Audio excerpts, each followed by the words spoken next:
तो चलिए शुरुआत करते हैं। प्रधानमंत्री नरेंद्र मोदी ने कहा है कि सभी सरकारी विभाग मिशन मोड पर आ जाएं और अगले 1.5 साल के भीतर 10 लाख लोगों की भर्तियां करें। प्रधानमंत्री कार्यालय ने एक पोस्ट जारी कर कहा है कि सभी सरकारी विभागों और मंत्रालयों में मानव संसाधन की स्थिति की समीक्षा के बाद प्रधानमंत्री का ये निर्देश आया है। प्रधानमंत्री कार्यालय ने जब इसकी घोषणा की तो रोजगार का मुद्दा फिर से उछलकर केंद्र की नाकामियों वाली लाइन में सबसे पहले स्थान पर आ खड़ा हुआ। वैसे देश में रिकॉर्ड बेरोजगारी का मसला विपक्षी दल उठाते रहे हैं, लेकिन सरकार की ओर से कभी इस पर गंभीर एक्शन नहीं लिया गया। आज डिकोड द कोर्ट्स में पीएमओ के इस पोस्ट को करते हैं डिकोड और सबसे पहले दिखाते हैं कि आपको पीएमओ का ये ट्वीट क्या कहता है। प्रधानमंत्री नरेंद्र मोदी ने सभी सरकारी विभागों एवं मंत्रालयों में मानव संसाधन की स्थिति की समीक्षा की और सरकार द्वारा मिशन मोड में अगले 1.5 साल में 10 लाख लोगों की भर्ती करने का आदेश दिया। तो पीएम के इस ट्वीट के बाद बीजेपी के सांसद वरुण गांधी ने भी ट्वीट किया, कहा कि धन्यवाद, लेकिन हमें और सार्थक प्रयासों की जरूरत है। चलिए देखिए कि वरुण गांधी ने क्या ट्वीट किया।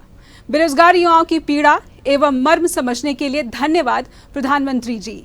नए रोजगार का सृजन करने के साथ साथ हमें 1 करोड़ से अधिक स्वीकृत परंतु रिक्त पदों को भरने हेतु सार्थक प्रयास करना होगा।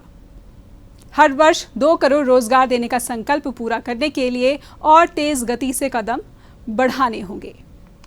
तो वरुण गांधी ने ये ट्वीट कर ये मुद्दा उठाने की कोशिश की कि 2 करोड़ रोजगार देने का जो संकल्प प्रधानमंत्री मोदी ने केंद्र की सत्ता में आने से पहले किया था, उस संकल्प को पूरा करने के लिए और तेज गति से कदम बढ़ाने की जरूरत है।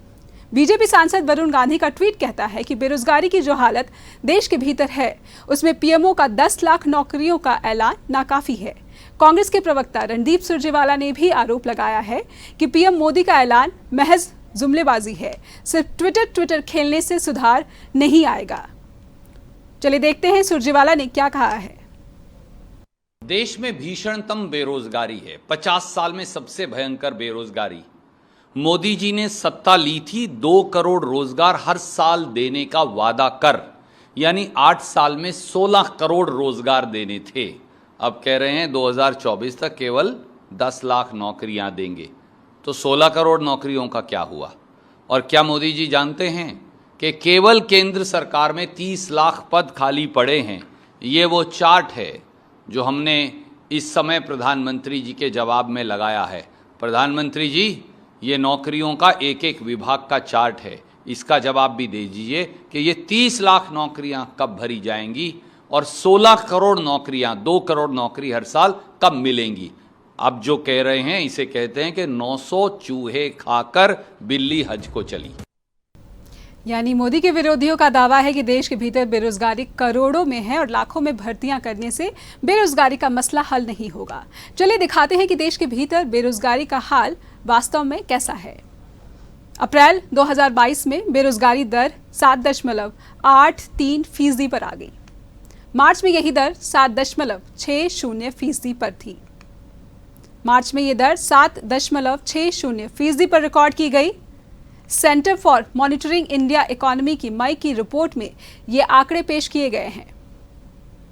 इन आंकड़ों में शहरी इलाकों में अप्रैल में बेरोजगारी की दर 9.22% बताई गई, जबकि मार्च में शहरों में यह दर 8.28% दर्ज की गई। इसी तरह से ग्रामीण इलाकों में अप्रैल में 7.18% बेरोजगारी की दर रिकॉर्ड हुई, जो कि मार्च महीने में ग्रामीण इलाके में 7.29% पर रिकॉर्ड की गई थी। अप्रैल 2022 में हरियाणा में सबसे ज्यादा बेरोजगारी रिकॉर्ड की गई। यहां पर 34.5% बेरोजगारी दर रिकॉर्ड की गई, जबकि राजस्थान दूसरे नंबर पर था बेरोजगारी में। यहां पर यह दर 28.8% रिकॉर्ड की गई थी। पश्चिम बंगाल में बेरोजगारी दर 6.2% रिकॉर्ड हुई।